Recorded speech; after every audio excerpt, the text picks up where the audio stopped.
प्रिय विद्यार्थियों, सुप्रभात। प्यारे बच्चों, नैतिक शिक्षा विषय की इस कक्षा में आप सभी का स्वागत है।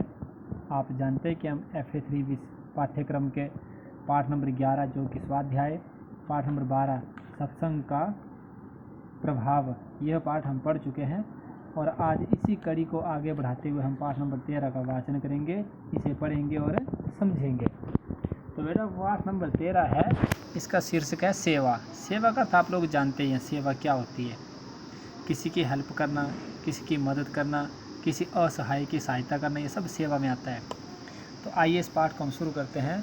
मानसिक साधना के 3 सोपान हैं। वीडियो को ध्यान से सुनेंगे और अंडरलाइन भी करते रहेंगे। कहीं कहीं आपको एक्स्ट्रा प्रश्न में पूछा जाता है, अतिरिक्त प्रश्नों में। मानसिक साधना के कितने सोपान हैं? 3 सोपान है। सोपान किसे कहते हैं बेटा? सोपान का अर्थ होता है सीढ़ियाँ, स्टेयर्स। कौन कौन से अपनी साधना करने के लिए 3 सीढ़ियाँ कौन सी है?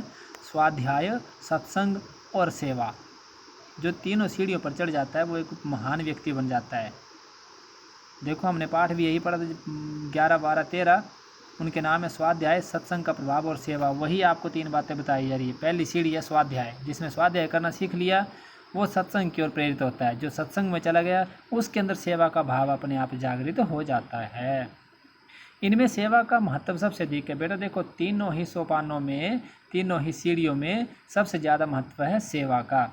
इसे हर कोई कर सकता है। देखो सेवा करने के लिए हमें कोई पैसा नहीं चाहिए, कोई धन नहीं चाहिए, कोई हेल्प नहीं चाहिए। खुद हम हर जगह कर सकते हैं, आसानी से कर सकते हैं, और अकेला भी और मिलकर सामाजिक रूप में भी। हम सेवा अकेले भी कर सकते हैं और समाज के लोगों के साथ मिल करके भी हम सेवा कर सकते हैं। मनुष्य के पास 3 प्रकार की शक्ति होती है। इस पंक्ति को भी आप लोग अंडरलाइन कर लेंगे। मनुष्य के पास कितनी शक्तियाँ होती हैं? 3 शक्तियाँ। कौन कौन सी? बाहुबल, बुद्धिबल और धनबल। देखो 3 शक्तियाँ कौन? एक तो बाहुबल, एक तो व्यक्ति शरीर से बलशाली होता है, वो कोई भारा उठा करके हेल्प कर सकता है।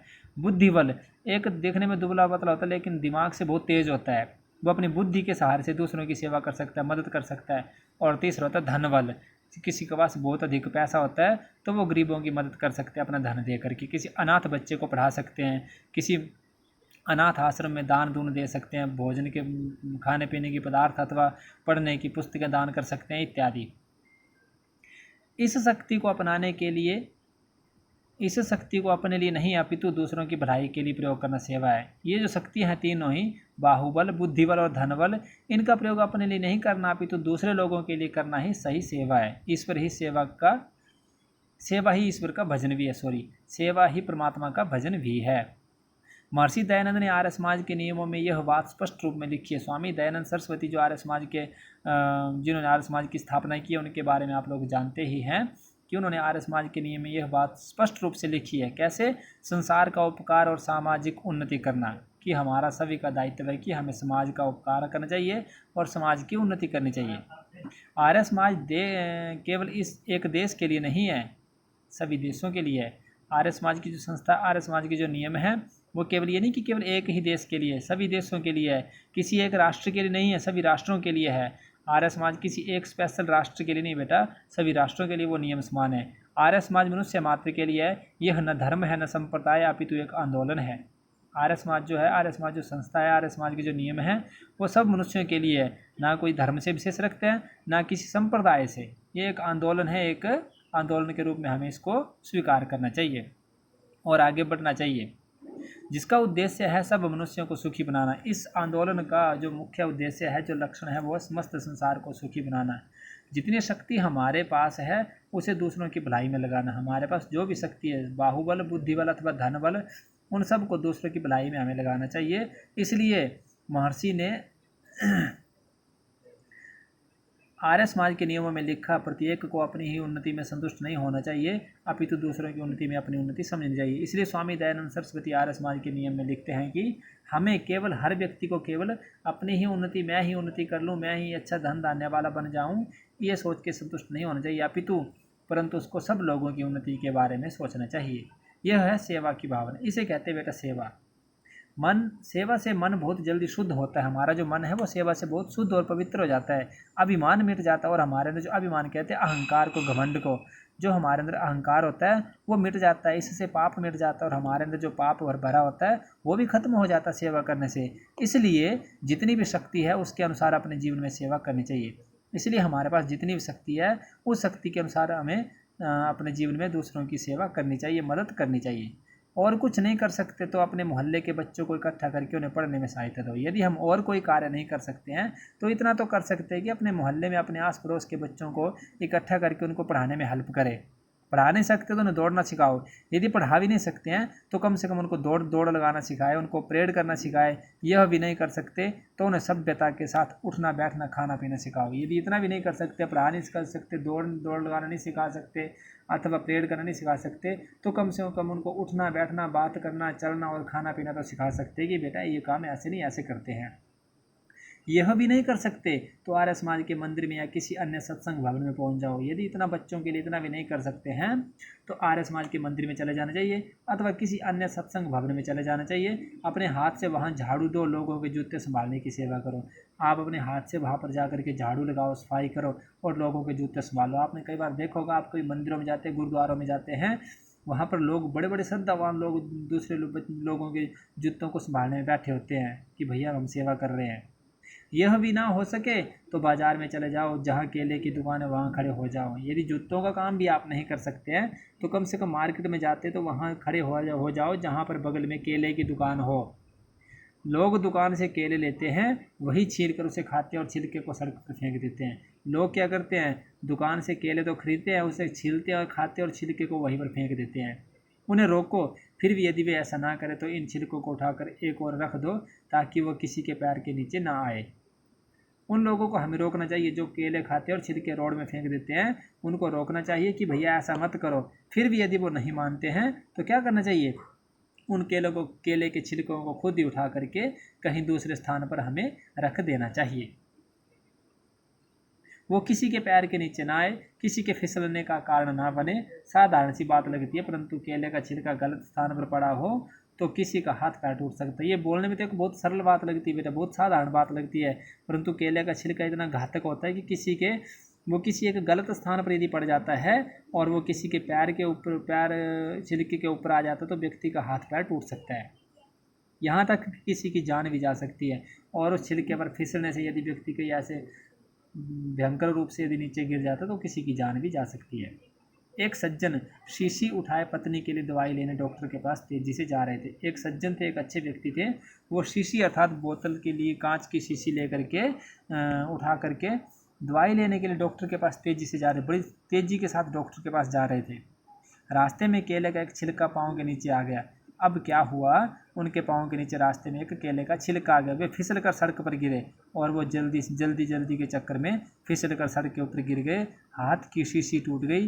टूटी हुई शीशी गर्दन में ऐसी जगह लगी कि बड़ी नस कट गई और उन्होंने वहीं पर दम तोड़ दिया। देखो बेटा, जो हाथ में शीशी ली हुई थी वो टूट गई और टूटी हुई शीशी गर्दन में ऐसी जगह पर चुभ गई कि उनकी बड़ी नस ही कट गई। उन्होंने वहीं पर दम तोड़ दिया और उनकी वहीं पर मृत्यु हो गई। देखो, वो पत्नी के लिए दवाई लेने जा रहे थे और कहाँ उन्होंने प्राण गंवा दिए। यदि उस छिलके को किसी ने उठा दिया होता तो एक आदमी की जान बच जाती। बात वही है कि उस छिलके को यदि किसी व्यक्ति ने उठा दिया होता तो उस आदमी की, सज्जन पुरुष की जान नहीं जाती। सेवा छोटी हो या बड़ी सदा महान होती है। सेवा तो सेवा ही होती है, चाहे वो छोटी हो चाहे बड़ी हो, हमेशा महान होती है। आर्य समाज देश के अंदर बढ़ा तो निश्चित रूप से इसलिए कि उसने सेवा के कार्य को अपनाया। आज आप देख रहे हैं कि आर्य समाज संस्था में हम पढ़ रहे हैं और पूरे भारत में, पूरे विश्व में आर्य समाज की संस्थाएं कार्य कर रही हैं बेटा। तो वो यदि पूरे समाज में यदि इसलिए बड़ा है तो इसलिए नहीं बड़ा कि उन्होंने अपने आप को देखा, उन्होंने समाज के सेवा के कार्य को अपनाया है। जहाँ कहीं जब कभी जो कोई कष्ट हुआ वहाँ आर्य समाज के कार्यकर्ता पहुँच गए। जहाँ कहीं भी जब कभी भी यदि कोई कष्ट हुआ, कोई विपत्ति आई, वहाँ पर आर्य समाज की सेवा करने वाले कार्यकर्ता पहुँच जाते हैं। भूचाल आए या बाढ़ आए, अकाल पड़ जाए या यहाँ पर बल्लवा बेटा, यहाँ पर बवाल होता है, ये गलत है, इसको अंडरलाइन कर लेंगे, बल्लवा नहीं होगा बवाल होगा। कहते हैं भूचाल मतलब कहीं पर भयंकर तूफान आ जाए या बाढ़ आ जाए या अकाल पड़ जाए, लोगों को खाने पीने के लिए कुछ ना बचे, या कहीं बवाल अथवा दंगा लड़ाई झगड़ा हो जाए, आग लग जाए या पानी टूट पड़े, कहीं किसी के वहाँ घर में या कहीं किसी के मोहल्ले में आग लग जाए या पानी टूट पड़े अर्थात बाढ़ आ जाए, आर्य समाज के सेवक वहाँ पहुँचते हैं और आर्य समाज के सेवक क्या करते हैं, वहाँ पहुँच जाते हैं। सन 1990 में उत्तराखंड में भूकंप आया तो आर्य प्रादेशिक प्रतिनिधि सभा के प्रधान बाबू दरबारी लाल जी तथा मंत्री श्री रामनाथ जी सहगल विशाल सहायता सामग्री लेकर अपने सहयोगी समेत वहां पहुंचे। बेटा उत्तराखंड की बात है सन 1990 की, वहां पर एक भयंकर भूकंप आया था। तो आर्य प्रादेशिक प्रतिनिधि के जो सभा के जो प्रधान व्यक्ति थे बाबू दरबारी लाल जी, वो और मंत्री रामनाथ जी विशाल सहायता सामग्री मतलब अनेक प्रकार की सहायता सामग्री, खाने पीने की सामग्री, रहने ठहरने की सामग्री, वस्त्र इत्यादि की सामग्री लेकर के अपने सहयोगी लोगों के साथ वहाँ पर पहुँच गए।